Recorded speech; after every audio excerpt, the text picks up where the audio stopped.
The others stand well. 480 Mini Winnie, an easing favourite. Ready at the 1400. They're racing. My Demi, last in, last to go. First to jump away from towards the inside, Star Align, Mini Winnie, and also going forward soon after the start here on the outside.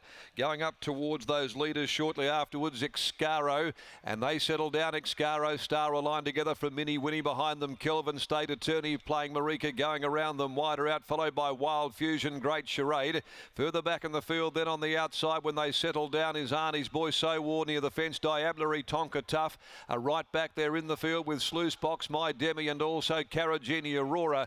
Well, as they come along here past the 750, and Star Align took up the role of leader by a length. Playing Marika is running second, Excaro third. 3/4 Mini Winnie, Kelvin around them wide, and even deeper still as Arnie's Boy. State Attorney caught up in traffic down on the inside. Wild Fusion going up now in front of it. Great Charade, one off the rail. They're followed by Tonka Tough, who's back there with Caragini Aurora, My Demi, held up by Diablerie, then So War, who's next to last as they turn for home in the tail end of Sluice Box. Balancing up though as they'd come to the 250, and the leader is Star Align, more than a length. Playing Marika down the outside. Mini Winnie starts to work into the clear though. They come past the 100. Star Align's in front. Star Align giving plenty. In fact, Star Align's home. All interest is now in the minor placing. Star Align much too good in the last one from State Attorney. I'm not sure about third. So War, Mini Winnie, or also on the outside Caragini Aurora and Arnie's Boy. Playing Marika, Sluice Box got through heavy traffic. Great Charade behind those. Kelvin, Wild Fusion,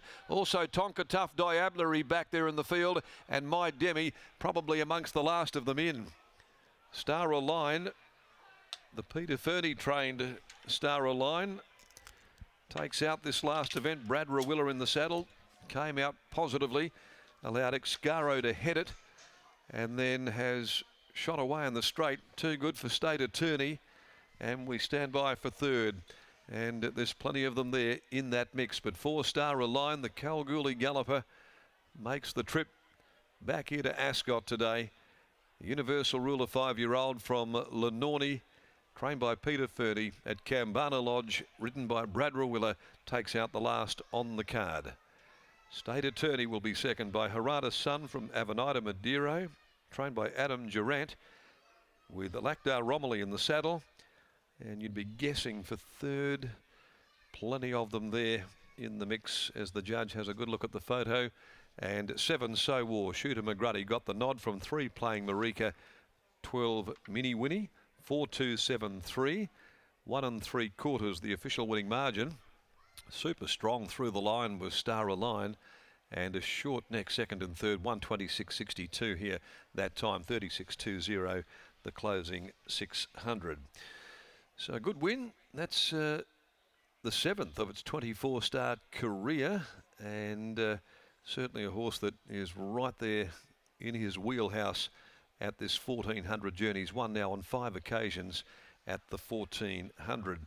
Okay, we'll wrap it up from our broadcasting box today and head down now to the interview station.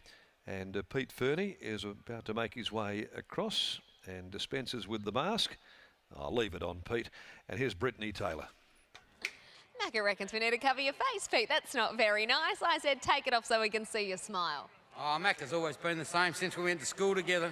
Did you two go to school together? No, he's 2 years older than me. He lived down the road and used to drive me mad, but he was always a weak little mongrel then too. He gives the thumbs up from the commentary box. Now, we have to talk about this horse, but I'm kind of interested in hearing more stories about Macca during his childhood. But let's talk about Star Align for a moment. Coming from the Kalgoorlie form lines, were you confident that he could measure up in town today? We were very confident if he would have drawn a better barrier, but no, Brad wrote him a treat.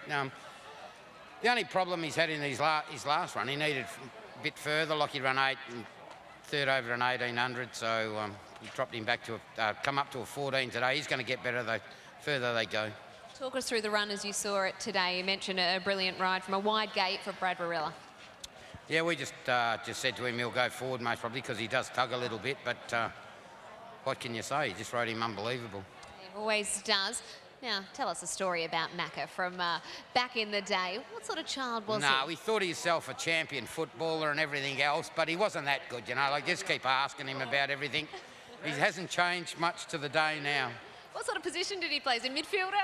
No, he normally pulled a few splinters out of his bum. He's always on the bench. He's very ordinary. Thanks, Pete. Well done.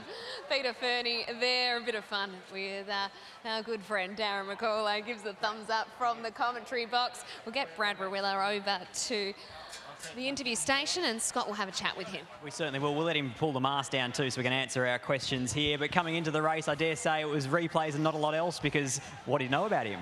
Yeah, look, it's a tough one. Coming from Kalgoorlie, it's hard to know the form and even the speed, how that's going to match up on a Saturday's, you know, metropolitan meeting race.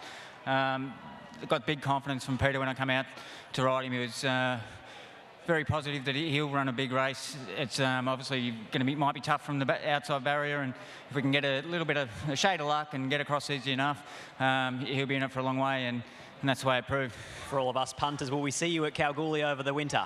Yeah, absolutely. I've actually spoken to Pete, and hopefully he's going to throw me some rides when I get down that way. But yeah, I think it might be even Sunday week, the first meeting, and I'm looking forward to making my trip down there. I've won three golden whips in the carnival time there over the years. So yeah, and what about in the, I don't know, 300 metres after the start, running into the birds? That was a bit of fun.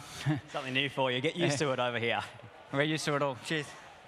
Rawiller, that was quite impeccable. There was just that flock of birds on the track, and I thought, how good are these horses running into it? And it was Star Align who was clearing them and didn't shake the task whatsoever, didn't bat an eyelid, the 5-year-old Universal Ruler gelding, just to clear them out of the way. But the birds live to fight another day. They fly off the track, and great to hear that Brad Rawiller will be heading to Kalgoorlie throughout the winter season. Sundays there. Gee, it'll be, I think you could be backing him, combining with Peter Fernie with a bit of confidence. Oh, anytime Peter Fernie wheels one out at Kalgoorlie, we take notice. But if it's Brad Rawiller riding, I think there's going to be a lot of punters pretty happy. Kalgoorlie over the winter months is 3 out of every 4 Sundays. So leaves us with a lot to back. And I'm pretty glad that Darren McCauley put Peter Fernie in his sights there, because I'd knocked this horse in our preview and it went straight over Peter's head. Yes, I know, and he said too, he said, I'm going to get Scott, because he didn't give this horse enough credit. So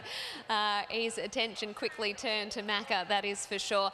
Tomorrow, massive meeting, Northam Stakes. Who's your early tip for the big one? Well, I think Flirtini's pretty hard to beat. Britt, the Wizard, comes back from riding at Morphettville today. He'll be teaming up with Simon Miller, whose team are flying, and well, we have, I think, 8 horses in that field have been in Group 1s in their life, so it is a crackerjack lineup. And Pikey will be hungry after going without a winner today at Morphettville. A few placings, but a win did elude him, and he's not used to that, Pikey, going over east and coming home without a winner, so he'll be hungry tomorrow at Northam. Looking forward to all the coverage from the boys then, but for now, it's good night.